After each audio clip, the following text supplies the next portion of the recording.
Have you ever heard a saying that at first seems to make absolutely no sense? Well, here's an old Gujarati proverb that does just that.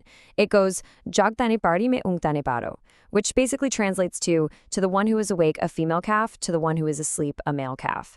Now, if you know anything about farming, you know that's completely backward. Why would the valuable animal go to the person who's sleeping on the job?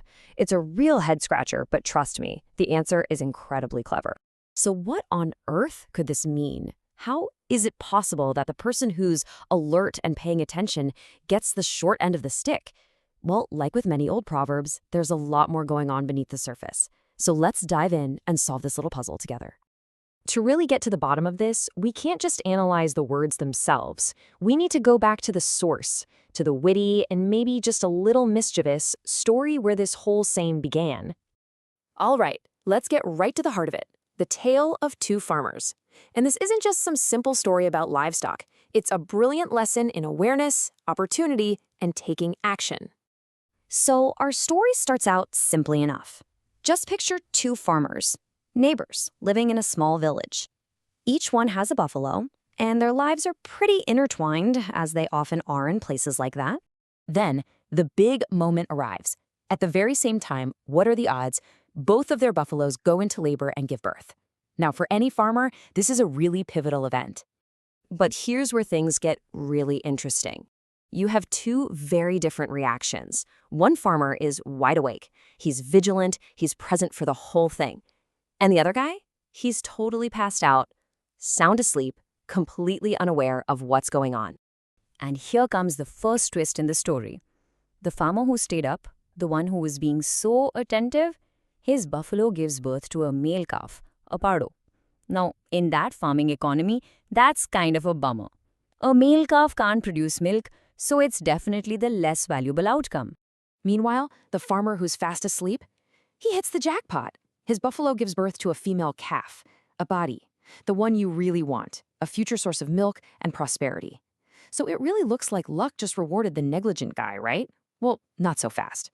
This is where awareness meets action. The clever farmer sees his neighbor sleeping, he sees the two calves, and he sees an opportunity. He doesn't sit around and complain about his bad luck. No, he makes his own luck.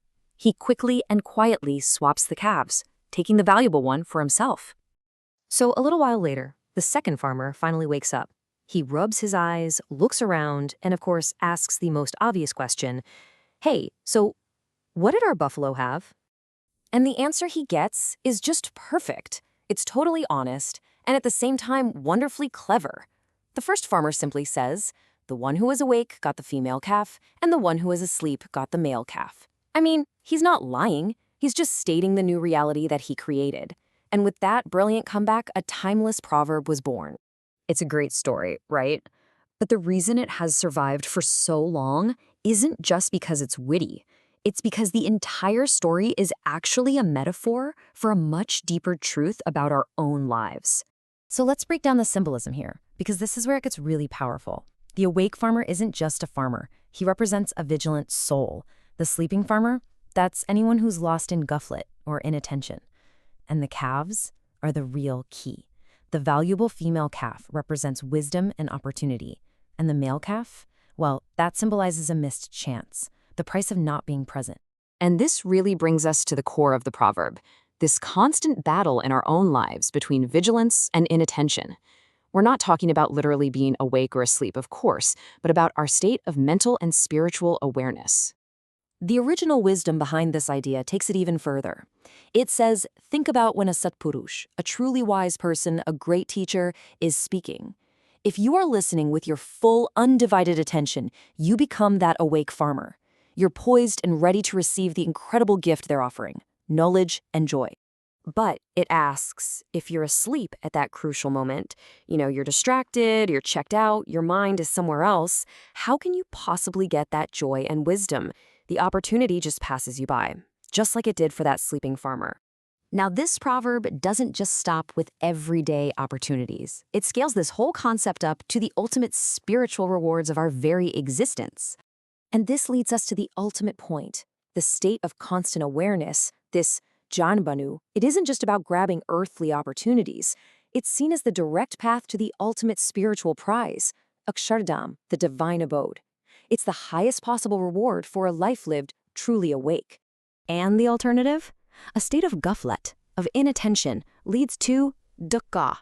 Now, that word literally means pushes or shoves, but what it really means is a life of setbacks, of struggles, of being pushed around by your circumstances instead of being in control of them. And so this ancient proverb really ends up becoming a mirror. It asks us to look at our own lives, at the opportunities that pop up, the wisdom that's being shared with us, and the critical choices we face every day. The final question it leaves us with is a really simple one. Where can you be more awake?